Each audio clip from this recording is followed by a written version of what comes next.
So when we talk about trauma, especially complex post-traumatic stress disorder, we know flight, we know fight, and we know freeze. But in CPTSD survivors, we get the deluxe package. We get Fawn, which is basically people pleasing times 900. And that comes from, if I can get this person to like me, they won't hurt me. If I can get these people to like me in my everyday life that had nothing to do with the abuse or the trauma I've been through, then they're gonna like me as well. They won't see all that traumatic unresolved issues that I had to go through and still go through. Essentially, we do it as a response because it's a safety response. We need to feel safe in an environment that was once not safe to us. In childhood, and particularly, this response can literally be the meaning of living or dying. I know growing up with a father who was a crackhead, literally smoked crack and used heroin, when he was on his binges and his benders were coming down, we needed to be quiet. We needed to fawn to his withdrawal symptoms because until he got another hit, he was extremely volatile and dangerous. And so for many of us who have gone through that kind of trauma, it literally is a matter of safety to our own survival. So we learn to just make ourselves small, agreeable, and pleasant toward the need of that abuser. The funny thing about that is I learned that I knew I mastered the fawn response when I used to have a friend who used to be a forensic something or other for the FBI. And he told me, Joe, you are extremely hard to read. I can't read you. And I was like, yeah, boy. Ooh, I'm going to get away with so much crime. But in reality, I knew why he couldn't read me because I mastered at that time, this is about 20 years ago now, how to blend in and just fawn and just disappear. And so when you can't be read in that way, it's usually because you master the art of disguise. And fawn is the essential way of disguising yourself. Maybe that's an extreme example, but another way of thinking about it, it's like you're a barista at Starbucks and you go, hey, would you like that with an apology, a smile, or me abandoning my own needs?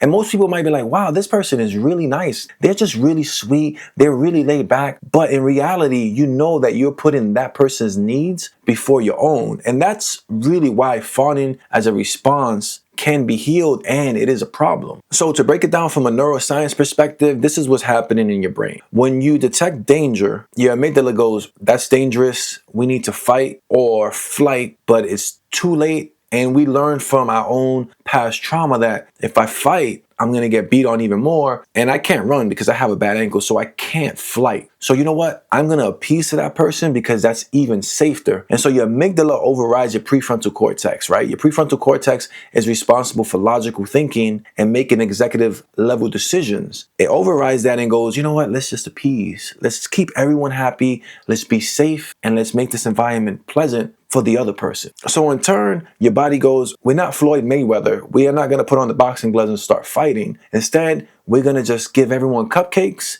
and make this environment nice and pleasant because we don't really need to act like we're a big fighter because we're not. Let's just make everyone else happy. And you might think, well, what's the problem with that, Joe? Like, I'm just being nice. Everything's safe. Everything is pleasant. So in childhood, again, the fawn response keeps you safe, and it's really a matter of survival in many cases. That's why we learn to fawn. We learn that instead of talking back to your crackhead dad who's gonna beat the hell out of you around the house, just go with it. Disappear into the background. Doesn't matter that he stole your toys or your Nintendo. Who cares? Just leave it alone, even though you're heartbroken by that. The problem is, as you grow up and you become an adult and you display this kind of response where, say you're about to get in a relationship and you see all these red flags about to manifest themselves or manifesting themselves, and instead of saying, prefrontal cortex, let's get the fuck out of here, your amygdala goes, no, that person's a little dangerous. Let's just kind of make ourselves small. Let's fawn to see if this toxic relationship may be able to work. So you really just can't say no because you feel so threatened by the toxicity and what people might do. In order to survive that, you just fawn and appease, and you stay in relationships way longer than you need to be. And over time, you start to build up resentment. You apologize for staying in these relationships. You get angry and guilt that you never express, and it starts to just eat away at you. And then what winds up happening is you lose touch with who you really are, and you put the needs of everyone else all the time first. And you put the needs of everyone else first all the time. I said that backwards. So like always, the good news is your brain is plastic, not literally plastic like this thing.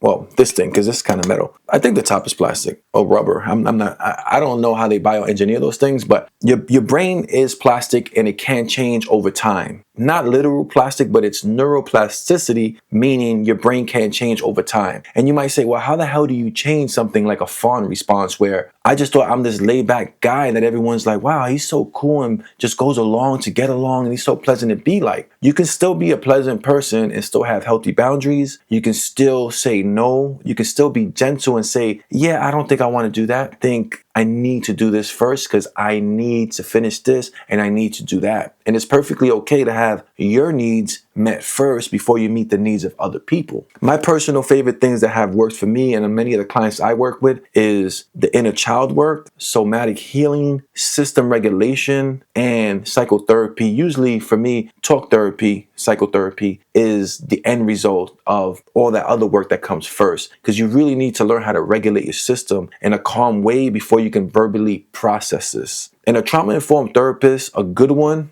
at that, would help you on that journey on how to make a plan to 1, 2, 3, 4, 5 steps in order to intervene within your trauma recovery. So the next time you find yourself saying yes, yes, yes, yes, yes, when you meant to tell that toxic person no, no, no, no, no, or just a person that you didn't want to say yes to, could be a healthy person, but you just didn't feel like doing that, but you said yes, just take it slow, be gentle, be like, I got something coming up that day, I really can't do it. And they don't deserve a huge explanation or explanation at all. It's okay to have boundaries. It's okay to put yourself first. It's okay to rest and relax. Because oftentimes fawners, they really have a hard time relaxing because they're so busy pleasing and putting the needs of others first. So like always, leave that like, leave that subscription, and I'll catch you next time. Now I'm just going to sit here and fawn to my lights because there's no one in the room.